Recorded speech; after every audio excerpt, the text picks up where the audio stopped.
माह सियाम का महीना शुरू होते ही कंदकोट के शहरियों ने गोश्त मार्केट का रुख कर लिया, जहां पर शहरी और रोजेदार बड़ी तादाद में गोश्त खरीदने में मसरूफ दिखाई देने लगे। दुकानदार कहते हैं कि हमारे यहाँ भैंस के बछड़े का फ्रेश और ताज़ा गोश्त फरोख्त किया जाता है।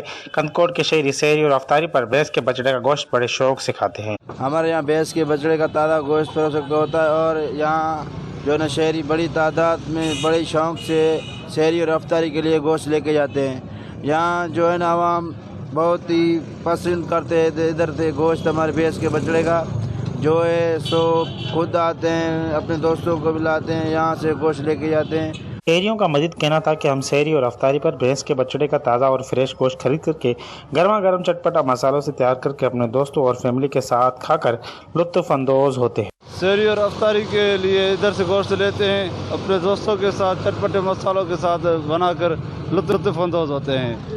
माह रमज़ान में हम अपने दोस्तों के साथ यहाँ कट्टे का गोश्त खरीदते हैं और शहरी अफ्तारी में चटपटे मिसालों के साथ तैयार करके लुत्फ़अंदोज़ होते हैं। शहरी और अफ्तारी के लिए यहाँ से कट्टों से गोश्त खरीद करके अपनी फैमिली और दोस्तों के साथ चटपटा मसालों में लगाकर लुत्फ़ उठाते हैं। शहरी और अफ्तारी पर गर्मा गर्म चटपटा मसालों से तैयार करदा भैंस के बछड़े का गोश्त दोस्तों और फैमिली के साथ खाने का अपना ही मज़ा होता है। कैमरा टीम के साथ फिदा हुसैन मरी, वश न्यूज़, कंदकोट।